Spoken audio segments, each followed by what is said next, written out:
اور محنت مزدوری کرنے والے ملک کے سب سے نچلے طبقے کے لوگ جو غربت اور مڈل کلاس کی درمیانی لائن کراس کرنے کی کوشش میں ساری زندگی بھاگتے رہتے ہیں، جن میں کچھ کے خواب بچوں سے جڑے ہوتے ہیں تو کچھ حقیقت پسند اپنے بچوں کو وقت سے پہلے محنت مزدوری کرنا سکھا دیتے ہیں۔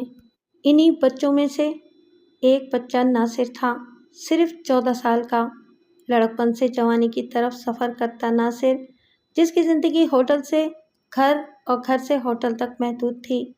اس عمر میں جب لڑکے اسکول سے واپسی پر ماں باپ سے گیند بلے کی فرمائش کرتے ہیں، ان میں سے ناصر یہاں ہوٹل میں بیٹھا برتن دھو رہا ہوتا یا ہوٹل کے مالک کی گالیاں سن رہا ہوتا۔ اس نے کمانا سیکھا تھا، یہ پڑھنا پڑھانا کچھ دن پہلے تک اس کے خیال میں صرف امیروں تک محدود تھا۔ یہ خیال مزید کئی سال تک اس کے دماغ میں رہتا اگر اسے ذیشان علی نہ ملتا۔ ذیشان علی نفسا نفسی کے اس دور میں ایک ایسا کردار تھا جس کی زندگی کا مقصد لوگوں کی زندگیاں بدلنا تھا۔ وہ خدا کی اس زمین پر خدا کے بندوں کے کام آنے والا ایک ہمدرد شخص تھا۔ وہ کیوں ایسا کر رہا تھا یہ کوئی نہیں جانتا تھا، لیکن وہ کر رہا تھا اور ہر ممکن طریقے سے کر رہا تھا۔ اس دن ناصر کی ڈیوٹی گاہکوں سے آرڈر لینے پر تھی کیونکہ ایک لڑکا چھٹی پر تھا۔ صبح صبح ہوٹل کے مالک نے پان کی باقیات تھوکنے کے ساتھ چھٹی کرنے والے لڑکے عابد کی نسل چند جانوروں سے جوڑ کر ناصر کو حکم دیا، چل برتن شام کو دھو لینا، ابھی اس کتے کا کام سنبھال۔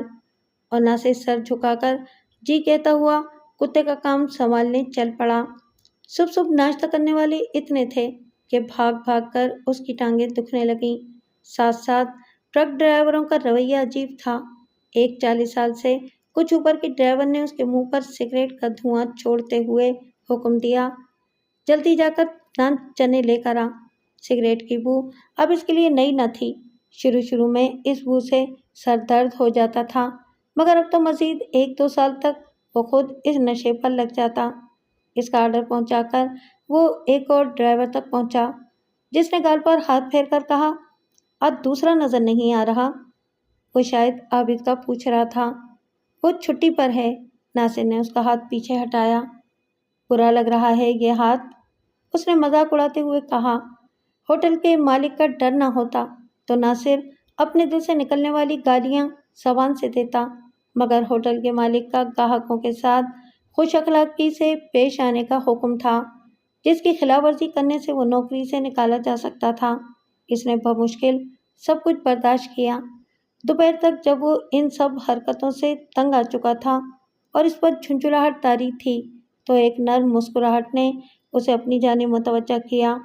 وہ سب سے الگ بیٹھا کافی دیر سے اسے دیکھ رہا تھا۔ ہاں صاحب، کیا لاؤں؟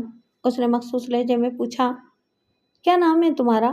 ناصر کے سوال کا جواب دینے کے بجائے الٹا اس نے سوال پوچھ لیا۔ کوئی مسئلہ بن گیا ہے کیا؟ وہ ڈر گیا۔ ارے نہیں، ویسے ہی پوچھ رہا ہوں۔ ناصر، تمہاری عمر اسکول جانے کی ہے بیٹا، پھر یہاں کام کیوں کر رہے ہو؟ ناصر نے پہلی بار اتنا نرم اور ہمدرد لہجہ سنا تھا۔ لمحے بھر کے لیے تو وہ خاموش ہو گیا۔ ہوٹل میں گاہک کم تھے، ڈرائیور واپس اپنے ٹرکوں میں سوار ہونا شروع ہو گئے تھے، جبکہ دوپہر کے کھانے میں ابھی وقت تھا۔ ویسے نہیں ہے میرے پاس، اس نے بے بسی سے جواب دیا۔ پر بیٹا، سرکاری اسکول میں تو مفت پڑھاتے ہیں، آپ بھی پڑھ لینا۔ کام کون کرے گا، باپ یا بڑا بھائی؟ باپ بیمار ہے، پہلے کرتا تھا، بسوں میں سگریٹ وغیرہ بیچتا تھا، اب نہیں بیچتا، الٹا خود انہیں بھر بھر کر پیتا ہے۔ ذیشان نامی اس شخص کے لیے یہ الفاظ تکلیف دہ تھے۔ ایک 14 سال کا لڑکا باپ کو یہ سب کرتا دیکھ کر خود کما رہا ہے، یہ حقیقت تھی، ہمارے معاشرے کی تلخ حقیقت۔ رہی بات بڑے بھائی کی تو ہم صرف 2 بہن بھائی ہیں، بہن کی شادی ہو گئی، اماں اور ابا کے لیے کمانے والا صرف میں ہوں۔ وہ ہوٹل کا چھوٹا تھا مگر گھر میں سب سے بڑا۔ جس عمر میں اسکول بیگ کندھے سے لٹکائے بچے اسکول کی طرف جا رہے ہوتے ہیں، اس عمر میں وہ گھر چلانے کی باتیں کر رہا تھا۔ تم اسکول جاؤ، وہاں پڑھو، پڑھائی وغیرہ کے سارے اخراجات میں دوں گا اور پارٹ ٹائم کوئی نوکری بھی تلاش کروں گا تمہارے لیے۔